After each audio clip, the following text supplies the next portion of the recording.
बिस्मिल्लाहिर्रहमानिर्रहीम। Welcome back to barrister Kamran Ilyas law chamber. आजकल एक नई बात चल रही है कि प्रेसिडेंट साहब और इलेक्शन कमीशन के बीच में कुछ चल रहा है।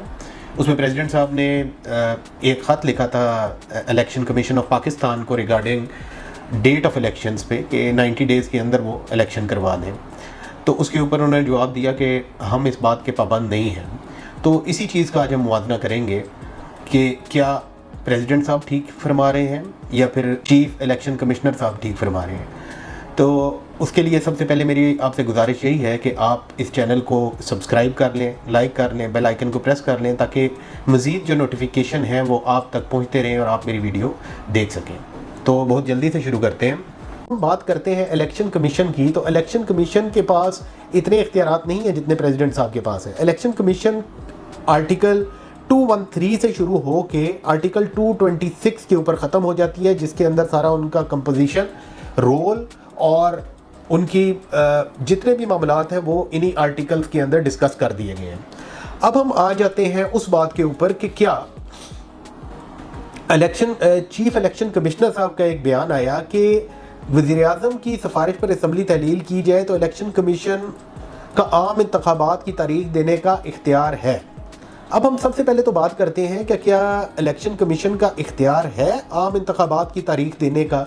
तो इसके ऊपर एक जजमेंट हमारे पास मौजूद है, PLD 2020 इस्लामाबाद पेज 236, जिसके अंदर यह जिक्र किया गया है कि under article 222 sub article D या क्लॉज डी इलेक्शन कमीशन एक इंडिपेंडेंट कॉन्स्टिट्यूशनल पिलर है। उसके बाद ये सबसर्विएंट नहीं है किसी भी अदारे का, मतलब ये किसी को जवाबदेह नहीं है। और एग्जेक्टिव अथॉरिटीज़ जब इन्होंने इलेक्शन करवाना होता है तो वो बाउंड है कि वो इन्हें असिस्ट करें। फिर उसके बाद सबसे इंपॉर्टेंट बात कि फिक्सेशन ऑफ डेट और announcement of election schedule is the sole prerogative of election commission and is not accountable if perform its duties lawfully. ये बात तो क्लियर होगी, ये तो judgment of the high court है यहाँ पे। लेकिन इसमें बहुत इंपॉर्टेंट बात यह है कि कॉन्स्टिट्यूशनल रिक्वायरमेंट पूरा करना भी बहुत ज़रूरी है। आर्टिकल 224 ये कहता है कि अगर असम्बली अपनी मुद्दत पूरी करके तहलील हो जाए तो फिर इलेक्शन होगा आपका 60 डेज़ में।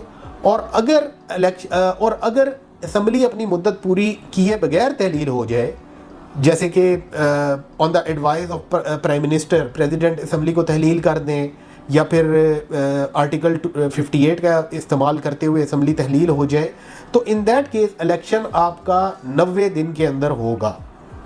अब ये तो कॉन्स्टिट्यूशनल रिक्वायरमेंट आ गई, तो क्या उस सूरत में इलेक्शन कमीशन 90 दिन से आगे की कोई डेट दे सकता है? देखें, कॉन्स्टिट्यूशनली ये डेट नहीं दे सकते। अगर ये डेट 90 डेज से बियॉन्ड इन्होंने जाना है तो उसके लिए ज़रूरी है कि इन केस कोई एमरजेंसी की सूरत हो, या जैसे हमारे पास एग्जांपल्स मौजूद हैं कि जैसे मोहतरमा बेनज़ीर भुट्टो की असैसिनेशन हुई थी तो उस टाइम भी इलेक्शन थोड़ा सा डिले हुआ था, और मुशर्रफ साहब के टाइम में इलेक्शन 3 साल डिले हुआ था। उसके ऊपर जजमेंट मौजूद है सुप्रीम कोर्ट की। तो एक और हम बात जो कि बड़ी इंपॉर्टेंट है वो इलेक्शन कमीशन के एक्ट के अंदर तरमीम की है। इलेक्शन एक्ट 2017 का जो आर्टिकल 57 है, इसके अंदर नोटिफिकेशन ऑफ इलेक्शन प्रोग्राम इसका जिक्र है। इसके अंदर पहले तो ये इख्तियार था कि the president shall announce the date और dates of the general elections after consultation with the commission, कि प्रेसिडेंट साहब अनाउंस करेंगे डेट इलेक्शन की कंसल्टेशन विद द कमीशन के बाद। लेकिन अमेंडमेंट के बाद प्रेसिडेंट साहब का ये इख्तियार नहीं रहा। ये अमेंडमेंट 26 जून 2023 को आई है, और अब सूरत हाल ये है कि subject to the constitution, the commission shall by notification in the official gazette announce the date or dates as the case may be of the general election। कि इसके अंदर अब प्रेसिडेंट साहब का कोई अमल दखल नहीं है इस अमेंडमेंट के बाद। लेकिन इसकी जो पहली बात है सब्जेक्ट टू द कॉन्स्टिट्यूशन, तो कॉन्स्टिट्यूशन तो ये कहता है कि आपका 90 डेज में इलेक्शन हो जाना चाहिए या 60 डेज में हो जाना चाहिए। तो फिर अगर इन्होंने कोई डेट अनाउंस कर रही है, जितनी मेरी समझ बूझ है कि कोई अगर डेट अनाउंस करेंगे, अगर कोई इमरजेंसी नहीं है तो फिर इन्हें वो डेट उसी टाइम पीरियड के अंदर ही अनाउंस करनी पड़ेगी। और इसके ऊपर हम व्लॉग पहले कर चुके हुए हैं, उस व्लॉग को भी आप देख लीजिएगा। कि इन्होंने तैयारी कब करनी होती है, इनके पास टाइम पीरियड कितना होता है, 5 साल के अंदर इन्होंने क्या कुछ करना होता है, तो ये सारा कुछ मैंने उसके अंदर डिस्कस किया हुआ है। तो आज के लिए इतना ही। उम्मीद है कि आपको ये व्लॉग पसंद आया होगा और आप अपने सवालात लाजमी पूछा करें, जो कि हमें इनकरेज करते हैं, और इंशाल्लाह हम बहुत जल्दी आपके पास नया व्लॉग लेके आएंगे। Thank you very much ji.